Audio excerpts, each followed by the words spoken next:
I think my husband is sabotaging me after saying he's supportive of me. He's pulling the old switcheroo. I, 39 female, have been working as a licensed home daycare provider while raising and homeschooling my 4 kids. This was a sacrifice for my family. I've always been upfront about wanting a career outside of the home. Now that my kids are older and in public school full time, I can finally pursue something that can bring more professional satisfaction. By the way, this comes from OKFloor4717, and if you want to submit your own stories, go to the r/OKstorytime subreddit. I'm Sophia. I'm Dakota. And we're here to give good advice goofily, but we don't have all the answers. We only know what we'd do. So let us know what you would do in the comments. NOP says, this is my second attempt to get an education and rejoin the workforce. During the vid, I closed my daycare and started an online Bachelor of Science in Computer Science, which my husband, 47 male, said he supported. I brought up enrolling my daughter, 4, in preschool 2 days a week for 2.5 hours each day, so I could get some time to work on my coursework. It was a huge fight because he'd have to drop her off and pick her up 5 minutes away. That was the huge fight? He's like, oh, We're talking about 5 minutes? 5 minutes? I hate my daughter. He was working from home at the time.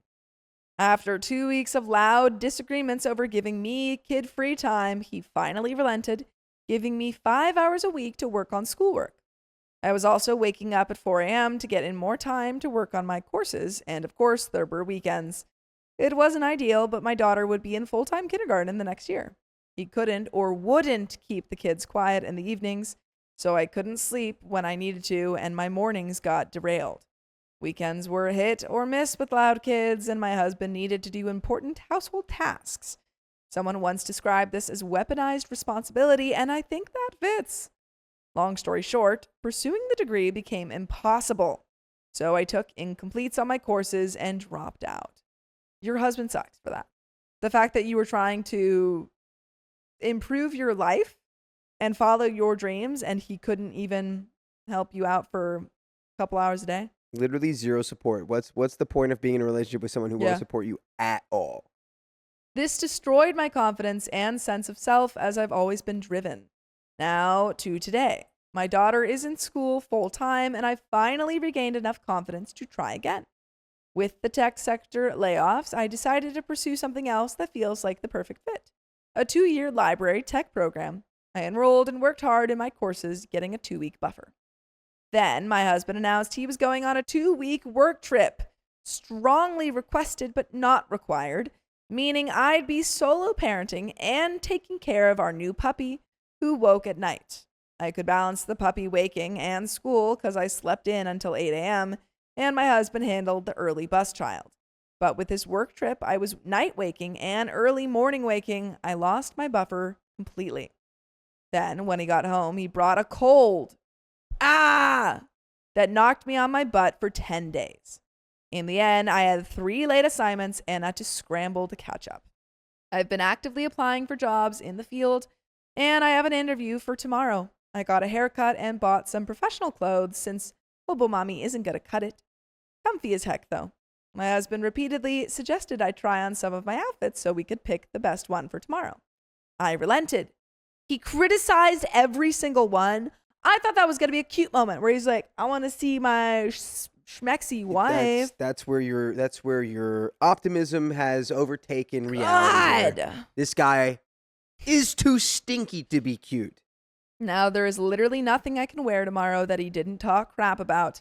I'll have his negative comments swimming in my head while on my first job interview in over 15 years. I yelled at him and asked what the point of this humiliation ritual was. He said it was to hype me up. Huh? How? How was that? He's just a liar? I demanded. He explained how trashing every outfit I might wear was supposed to hype me up. He sighed and said, I guess my intentions don't matter. Yeah, no, they actually don't. We've had this discussion. They don't. Your If you intended it was one way and it came across as a completely different way, you need to accept that. Yep. He tried to backpedal and say something he liked about each one, but the damage was already done. I yelled at him, asking why I couldn't just wake up tomorrow and use my own judgment to pick an outfit I felt good in. I accused him of sabotaging me and told him to leave our room. Now I'm sitting here feeling like garbage. All my excitement over my possible dream job, major life change, step forward, and all that jazz is gone. Any advice? There's some comments, but do you have any advice for OP? I mean, by all rights, it doesn't sound like this is a very healthy relationship. No. I mean, just going back to you bringing up, hey, I want to pursue this big life change and I need a little bit of support, and him not even wanting to drive 5 minutes to pick up your daughter. Pretty telling. It really is, and I don't know if it's going to be sustainable if he's not willing to be open to change, especially by being like, why did you do this? And then he goes, I didn't. That's not what I meant to do. Oh, I guess my intent doesn't matter. Yeah. I don't see without a big pivot on his end anything getting better, and if that's the case, I think it might be best for it to be over. I know we only have a small window here, but it really doesn't sound like. Yeah. It would be At good least because therapy. it's also like you could do couples therapy and hopefully he changes from that and hopefully he sees the light, but like it just I don't think it's a good environment for your kid to see, No. because then it's like, oh, this is normal. This should Yeah, not be normal. It shouldn't be normalized. Comments. Comment 1 says, you are not overreacting. He really is trying to sabotage your success. He should be supportive, but for some reason he wants to hold you back and keep you in place. An update. I think the job interview went well. I'll have to wait for a call for round 2 to know for sure. In answer to some questions to the people nitpicking over word choices while missing the entire point, don't you have better things to do? They don't. They don't. I said my children because that's the correct way to identify your children when talking with strangers. I said I decided because who else is supposed to decide what I do with my life? Of course I talked to my husband. Did you miss the part where he said he was supportive while his actions were anything but? It's like you're trying so hard to make this my fault that you resort to twisting yourself into linguistic pretzels to feel like you made a point. Honestly, I'm embarrassed for you. Next. To people not understanding what my typical day was like during my first attempt, 4 a.m. to 7 a.m. online schooling, 7 a.m. to 8:30 a.m. morning routine with kids, 8:30 a.m. to 5 p.m. full-time parenting my preschooler. 2 days a week, my daughter was at preschool for 2.5 hours, during which time I did online schooling. 5 p.m. to 7 p.m. cooking, cleaning, and starting bedtime routines. 8 p.m. attempted sleep, but my husband made that impossible. Weekends, I wanted time for schooling, but my husband often made that impossible too. So how exactly was I having an affair when I never left the house? Dang, that's what people are saying in the comments? Crazy. What is this thread on? Like the r/lonely men subreddit? What? Or how I was somehow neglecting my kids and household by doing school all day every day. Again, I had a preschooler in preschool for 5 hours total a week. Not daily. Where exactly do you think she was when she wasn't in preschool? This low-level critical thinking is not it. Do better. The puppy is 100% mine. We have another dog, my husband's, and 2 cats, my son's. Aside from temporary nighttime waking, it's not a bad adjustment. I got a puppy because I've been incredibly lonely over the years. There is basically no emotional connection with my husband. Despite my repeated efforts over the years to maintain that connection, girl, leave him. It really is starting to be like screaming. Leave. It's probably for the best. It's going to be scary, but it's for the best. Yeah. My kids are old enough to prioritize socializing with same-age peers, which is appropriate, as they are not responsible for my emotional needs. Good that you know that. While burning out from sunrise to sunset in my home, I was unable to build and maintain close friendships. The puppy dramatically improved my confidence, as I've had tremendous success in training him despite being a more stubborn breed that many consider untrainable. He is one of the few things in life that brings me joy at this point. Yes, I'm sure my husband is afraid I'll leave. It's a chicken and egg situation. I've always been clear about wanting an education and a career, and about my growing misery, hoping we could work on improving our marriage. The more he tries to sabotage my independence to keep me from leaving, the more he necessitates that independence and guarantees my leaving. My husband has seen this post and your comments. He thinks the bitter dudes need reading comprehension skills. Aside from everything I pointed out above regarding scheduling and literally never leaving the house, He thought it was absurd to suggest that doing everything around the house meant I wasn't sacrificing for or supporting him in his career, especially solo while he was on work trips. That's how he managed to get huge raises and promotions. He also thought it was insane to point out that parenting means sacrifices, when I literally did sacrifice everything for nearly 2 decades, while he hasn't. See, this is the problem. Rhetorically, my husband gets it. He can see and call out the absurdity, misogyny, and abuse when other people do it. He can clearly identify and articulate the issues with those guys' comments. But when it comes to his own behavior, it's like he's got blinders on. That's an interesting little wrinkle.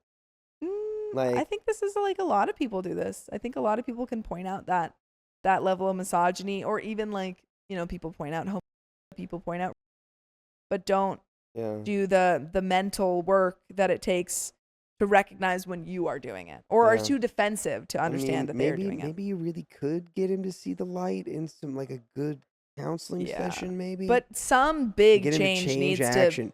to be made, because you literally said for years you have felt lonely and no emotional connection. Yeah, I mean, he needs to take action. Yeah. Instead of just passively saying things. But you need to take action and listen to full episodes of stories just like this.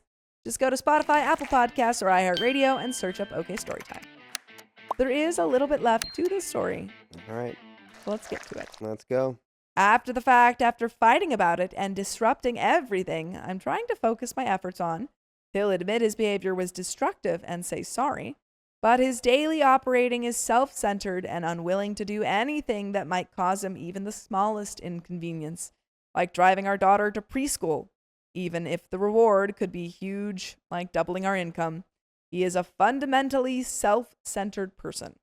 He was not like this when we got together. I'm doing what I can with the resources I have to regain my independence. My kids are old enough that I can and will leave the home to work if I need to. My son is old enough to babysit, and we have many stay-at-home mom neighbors who are available in the event of an emergency. Leaving takes time. Don't ask someone why they haven't left. Ask them how you can support their transition. Victim blaming is gross. I hope that you can get out of there. It seems like you really want to. Yeah, and victim blaming is gross. It is gross. It seems like OP is fully set on wanting to leave. It's just a matter of having the funds and the ability to. Matter of getting it done. Yeah. My wife demands my money in exchange of taking care of me. How about no? I, 26 male, am separated from my 23-year-old female wife. Let's call her Honey. Before I can get to the money bit, I want to fairly give a backstory. By the way, this comes from user trying not to burden. And if you want to submit your own stories, go to the r/OKStorytime subreddit where this story was submitted. I'm Dakota. I'm Dakota. I'm Sophia. And we're here to give you good advice, goofily. We don't have all the answers. We just know what we do. So if you do something else, let us know in the comments. And OP says, we've been married for 2 years. For starters, I'm a disabled veteran. I've been in constant pain since my injury 5 years ago. When I left the service, I got connected to the VA and they gave me a 50% rating. I have had multiple surgeries and my condition has worsened. I am so sorry, OP. That is very hard. Yeah. After a lot of rehab, I finally got to the point I was able to move around somewhat, still in pain. I ended up in a program that helped me get back to working a full-time job. That's when I met Honey. She was funny, I found her attractive, and we kind of just hit it off. We got married way too early, but she was in the military, and I was about to be done with the program and not have a place to stay anymore, so we decided to get married and get a place together. Things were good for about 4 months. I used to play World of Warcraft. I was in the middle of a raid one day. She came home with groceries and was hollering from the door for me to come help. I played tank, so if I lost, we all lost. I told her, I'm coming, Thanks. Just give me a minute, and she screamed, I need you now! So I thought she was in trouble. I ran out there, and she's just standing in the kitchen. Wow, if I was really in danger, you would have just let me be attacked. And that was the first instance of the test stuff. Yeah, that's icky. I don't like that. A few months later, a government job I applied for selected me. I was so excited. It was decent pay, and a month later, I got it. Nice. That night, I got home, I told her, and I was so happy, but she was the opposite. At Not this nice. time, she has been paying the bills while I've been doing half-time volunteer at the VA. She enjoyed being the breadwinner. It took a long fight, but I finally found out that she didn't want me working. She just wanted me to depend on her and travel wherever her career takes her. And this is the moment where I would probably seek an annulment or a divorce. Yeah, because this isn't a relationship that's like a partnership. You married too fast. You Yeah. married for partially so that you could move in together, I guess. Yeah. And now that you have that job that gives you decent pay and you can probably find a different place to live, I would immediately get out of this. Yeah. Because that's a full admission that she's like, I don't want you to be your own person. I want you to be a thing that relies on me. Mm-hmm. That's a weird power play. She had this notion that I should be a stay-at-home dad for the kids we were supposed to have later. I was shocked. Fast forward 6 months, I'm making decent money. Our neighbors do substances, and we feel unsafe living there due to gang presence. Half the days, we would walk out of our apartment and get a contact buzz. We both work for the government, and that's a really bad look. After the apartment security door was broken and someone vandalized the interior, I said enough is enough and we're leaving. I had to pay to break our contract, and I bought a home. At the time, I tried to see if she wanted to co-sign, and she said no. This is when I should have said something's up. We move into our new home, and one day she gets a notice from the military. She's gained too much weight, and she's failed tape. I took a look in the mirror, and we had let ourselves go. I tried to motivate her to work out with me, but she didn't care for that. It just feels like you guys are in a relationship that doesn't push each other to better yourselves. Yeah, And I feel like when it gets to that point, it's, and you also, I don't know, it just doesn't feel like a healthy relationship. it really doesn't. At this time, I was also taking depression medication that really shot my libido. Honey has drive. That girl's like the Energizer Bunny. Me not being able to match her really hurt us. I told her I would be willing to do anything to make up for it. We can figure it out. Still, though, it drifted off. She said she wasn't really in the mood, but I can hear her taking care of things in the middle of the night. I once asked her if I can help, and she said no and just stopped. That night, I felt so small as a person, as a man, and as a husband. She reassured me the next day it was no worry and we'll figure it out. Honestly, it's just there's more and more reasons to call it my guy. Yeah. That's not the big one. I think is earlier when she was like, no, I'm mad that you're getting a job and being able to provide for yourself, especially as someone who was like a disabled. It's like you guys I are would just be two really- separate people who don't want to be Yeah. together. Yeah. Being that Honey was in the Navy, they have requirements for volunteer time to help with promotions. Recently, she's been doing it so much. For labor events, she expected me to be there despite my back injury. Finally, one day, she just said, since it's such a big deal, just stay home. So she started going by herself and didn't even invite me or let me know half the time. She is never home anymore. This carried on for months. Then one night, she gets a call at 2 a.m. and says she has to go out and just leaves.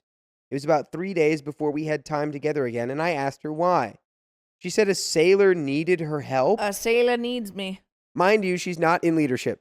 She had to go pick up a wasted sailor, and on the way back, they met up with a few others and had breakfast. Then she had to go to work. What do you do with a drunken sailor? What do you do with a drunken sailor? I just think it's pretty convenient, huh? Yep. Yeah, apparently... Early in the morning. Okay, yeah, what are you saying? Yeah, that's what you do. You take him to breakfast, I guess. Throw him in the brig and then... I hate to be that guy. She's got the libido problem. Y'all, she's like, nah, I don't want you to even be involved. Then she leaves at 2 a.m. at the drop of a hat. I'll be a little bit suspicious. I would think she's doing something with that drunken sailor. Be a little bit suspicious. And she got breakfast? Mm. During this time, I was losing some weight. She, on the other hand, kept climbing. At this point, I felt like my marriage was pretty much over. So I started focusing on the house, myself, my dogs. She had shared debt. I consolidated it. I traded my car in for a truck. I had given up trying to help her make tape. I had given up expecting her to come home at a reasonable hour. I still loved her, but doing that hurt me. I decided to start spending time with my friends. I rekindled some relationships that took a hit when we got together. only to find out that the reason they stopped talking to me was because Honey said some lies about something I said. Yeah, she's lying about you to other people. Bye. Yeah. They kept telling me she's bad. Get away. ASAP. I'm married, though. I don't really believe in divorce unless it's harming someone or adultery. Brother, you're being harmed. You're being harmed emotionally. And there might be adultery. There might be adultery, and also you're being harmed emotionally. It was as soon as I said that word that my blinders lifted. The lack of attention, the constant being gone, the 2 a.m. calls. I was so focused on building our home that I didn't have anything left for that drama. She came home on a Thursday at 8:30 p.m. and says, I'm going to go see my family this weekend. We lived many states away from her folks. I never even met them. The next morning at 4 a.m., a male sailor came to pick her up to go to the airport by himself. I didn't see or hear from her until she returned Sunday night, dropped off by the same guy. As soon as she walked in, I had flowers waiting for her. I had some balloons. I hugged her and tried to kiss her welcome back. She didn't back away, but she didn't participate either. And my heart sank. I tried to talk to her. She said, not tonight, and we went to bed. It felt like there was a Grand Canyon between us. The next day, she said she wants to separate. I said, why? And she said because she wants to be on her own. More like because she can't deal with the crushing guilt of what she has done. Yeah. I said, let's try counseling. And she said, I will if we separate. I asked her, please give me a reason. She surprised me with saying, I told you when we first got together that your back issue would be fine because my dad has the same thing. I was wrong. I can't live with someone who is constantly in pain. I'm sorry, it's too much and I'm too young for this. Well, that's quite the switch up from I don't want you to get a job and I just want you to be around. Yeah. I don't know. That might be partially true. I don't believe it's the full truth. Well, right. And then also she's been cheating on you. Yeah, also that. I relented and she started packing. I asked her if she needed anything and I got a very curt, not from you. Wow. The next day, I saw she cleared out our joint savings account of about $5,000. No. Joint? Yeah, that's shared assets. I checked the other accounts in our bill account and she took half of it, about $7,000. That was money I put in to cover the bills in case of anything happening. For the record, the BAH we got was $1,600. She only gave me $1,000 of it for mortgage, bills, food, etc. And on average, the bills for the house was about $3,500. Every month, she would put $250 in savings. I would put in $750. In the bill fund, all of that was me. A couple months went by, and I tried to work out things with her. Counseling was a waste. She never showed. She told the counselor that work came up. 3 times she failed to show, and they dropped us. I tried to go see her. I couldn't remember what apartment number she was in, and just that it was the first floor. I looked at the buzzer, and only one apartment had no name on it, and I figured that would be hers. I knocked with no answer. I was walking back to my truck through the courtyard, and as I was walking by, I saw her blinds moving. I thought she's home, so I head to the door. Oh, no. I wasn't 100% sure I saw what I saw, but there was a dude running in a towel down the hall. You saw what you saw. I knocked on the glass. She comes out. I tried to talk to her, and she said, it's over. You need to leave and never come back. I told her, I just can't give up on us, and then I left. Brother, you need to listen to that. Yeah, you need to give up on it. You need to she's given up on you, like, a long time ago. Yeah. This is like when the power of belief like becomes really damaging. Yeah. Because you believe that there's something left, and it's like you're holding on to that belief, but there's nothing there. Nothing there. And you need to let go of it. About a week passed by. While at work, the police came into my office. Oh? They served me with an order of protection? Because you went over to her house once? So she lied. I don't know if is that prosecutable? Because clearly whatever she said about you was untrue. Yep. I wasn't to see, talk, or go near her residence. The order claimed that I threatened her. Apparently, I claimed I wouldn't let her go and she will be mine. It stated that I was stalking her at her home. I would randomly show up at all hours, and I only went one time right after work at 5 p.m. There I was in the office reading this, and I felt so gross. These lies are official record now. Last week, my new VA rating came in. A few weeks before our separation, I got a new exam done, and just now it finally came through. Its increase in disability and back pay for the time since I claimed. It was Friday night when I got the email, and I was so happy because her leaving left me gutted for money. I've since made new accounts for all the bills and savings, except one I had to physically go into the location to remove myself from the account. I was also waiting for my direct deposit to change accounts, which is why I had been waiting. I bank with Navy Federal Credit Union, and they had this thing that allows you to see incoming deposits. I saw the money coming, and I know she did too. The money hits the account around 6 a.m. I could barely sleep that night, and I set an alarm for 5 a.m. I wanted to pull that money immediately. Saturday morning, I kept refreshing the page. Finally, 6 a.m. on the dot, bam, money hit. 6 a.m. and 3 seconds, transferred to my other account. I woke up to a slew of messages, emails, and 23 missed calls. Oh, she just wants that money. Too bad. Too bad. Too slow. Too slow. So I can't see you or ever talk to you again, but you can just take my money? Yeah. She's trash, dude. Literally do not respond to any of those calls, but keep a log of them and then say, oop, I got a lot of calls from this person who supposedly has an order of protection. 100%. I didn't reply back. I'm not going to violate the order. Yeah. How the gist of the complaint is, how dare you take money that is owed to me? I had to deal with your disabled butt for 2 years. Where's my compensation? Half of that is mine. You owe it to me.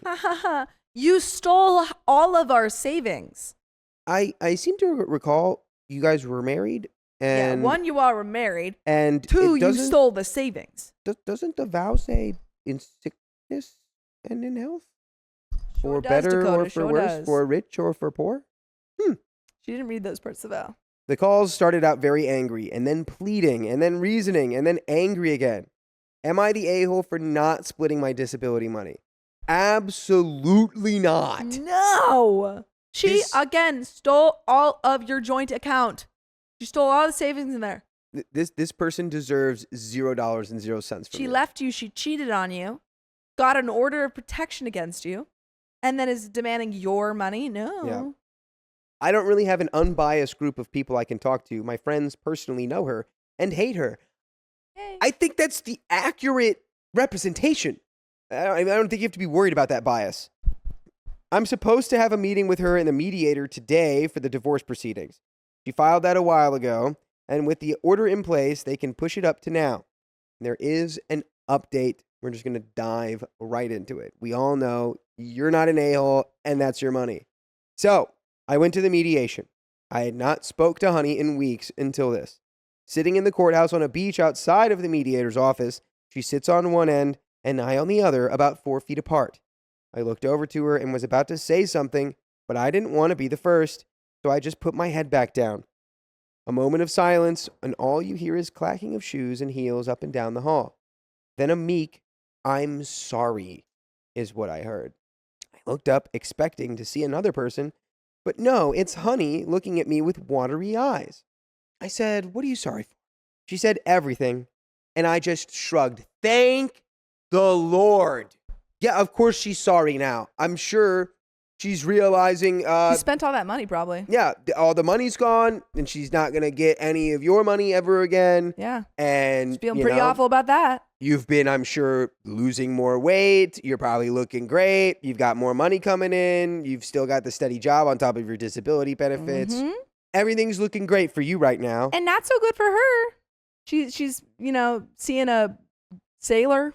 Yeah, and I'm sure the sailor has moved on to a nicer port. Yeah, Brandy is not the sea. I asked her why she lied about me in the order.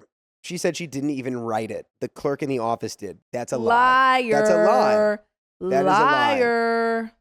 She said the clerk said it had to have a certain trigger word to push it through. I was stunned. My blood started to run hot. Yeah, but as soon as the clerk said that, she could go, "Oh, well." Oh, well, that's not true. See, so I don't want to. Wait, hold on. See how she said the clerk said it had to have this to push it through?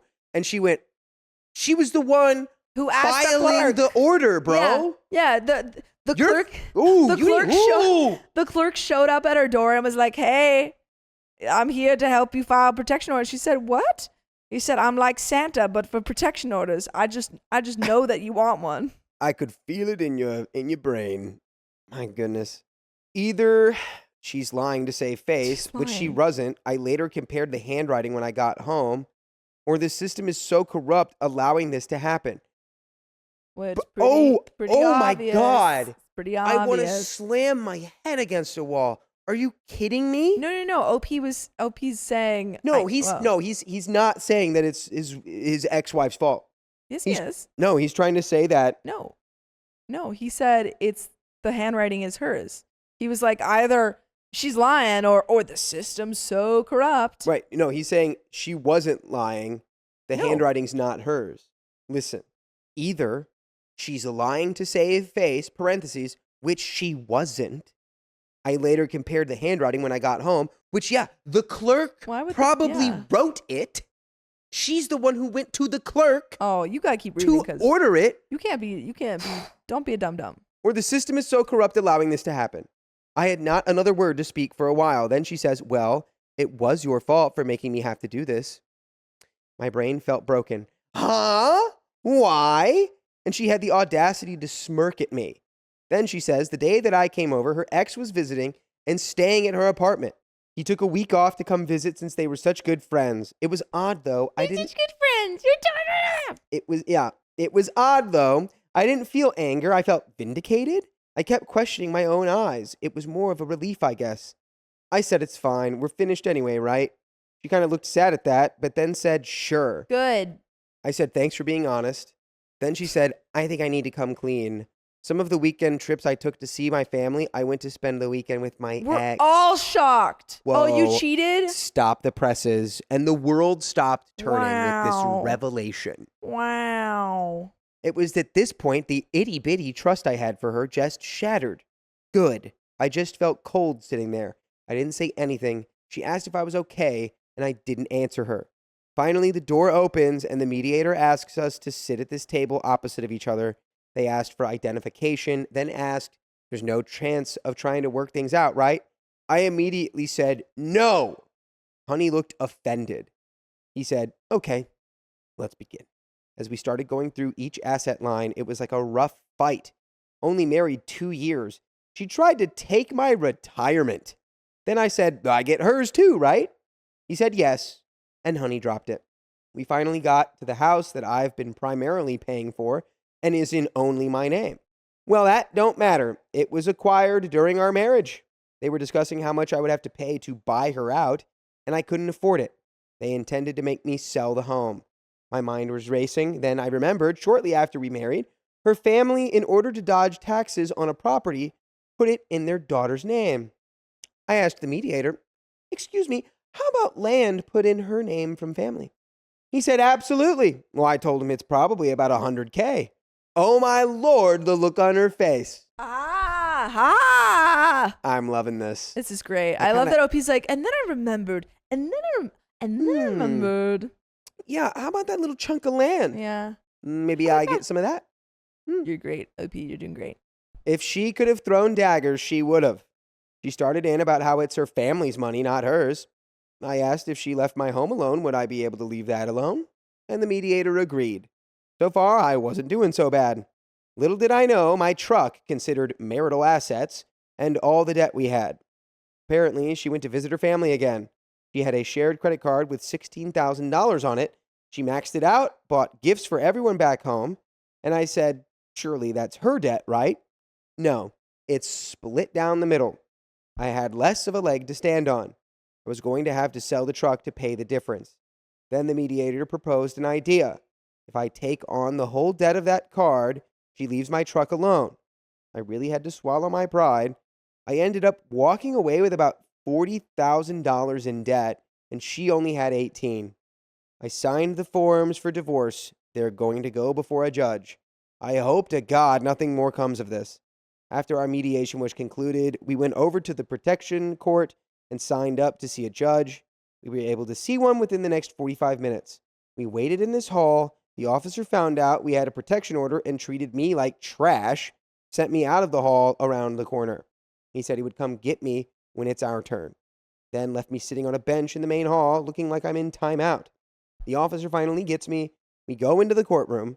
She's already on her spot. I get brought in and you can just feel there was this air in the room. I did not feel welcome. The judge asks the reason for being here. I stood with my arms behind my back, and Honey says she wants to remove the order of protection. She'll be leaving to California and doesn't feel the need to keep it active. The judge hums and haws, looking over the complaint. And by the way, you'll definitely be saying and ah to all of the full episodes with stories like this that you can listen to on your favorite podcast platform, iHeartRadio, Spotify, Apple Podcasts. Just search OK Storytime, and you can listen to all of the oohs and the ahs. And boy, oh boy, am I oohing and ahhing over this. So now this guy's in court. Yeah. And he's got the context of that protective order hanging over the whole thing. So But they're he's trying just to get going to rid get... of the protective order. Right, but Yeah. because he came in with that, everyone in the court's just going to treat him like... Absolutely. Which is, sucks. It's why you should not do false reports against people. Literally. And she did that to you. It wasn't the clerk. Yeah. She went in and got an order of protection put against you, and she didn't need to. At any point, she could have been like, wait, no, actually, I don't want to do that. Yeah. Oh, wait, I realized that this is like totally crazy. Yeah. This is... Yeah. Didn't do that, though. Yeah, she did not. Since it was quiet, I spoke up stating, Your Honor, the claims in the order were inaccurate in the first... And then he interrupts me, Silence! Classic judge. Silence, he yelled. Did I speak to you? No, so don't say another word. He speaks softly to her and states, This is for 2 years. Is he threatening you to drop it? She said, No, I'm just leaving, and I didn't want it to affect his life. And he got mad and yelled at me again. Do you think you can make a mockery of my court? This is a 2-year order of protection, and for 2 years it will stay. Don't bother trying to appeal it. I will slap it down every time. Case dismissed. Get out of my courtroom. What? This judge sucks. She went to she said, I'd like it revoked. He said, nope. As we left the courtroom, she said, Sorry, I tried. Could you have showed him? Your Honor, Yeah. She called me 28 times the other day. Yeah, nah. The judge goes, no, silence, silence. And as I went to reply, the officer was right behind me. He just waved, walked away, and went home. So now I look like some bad guy. It's on my record forever that I supposedly did all these terrible things. Whatever, though, I have my home, I have my truck, and I got my dogs. And that is the end of that story. Dang. And yeah, honestly... Sue her for defamation. Yeah, I don't know Get a what lawyer kind involved. of... I don't know what kind of process you could go through to get that undone or proven, but like, I think really the best bet might be to just literally exactly what you said. Whatever. I've got the stuff that I want. It's a 2-year protection order. You're not going to be around her anymore. She's moving to California. Yeah. Whatever, dude. Ignore. Yeah. Just get her out of your life. move along.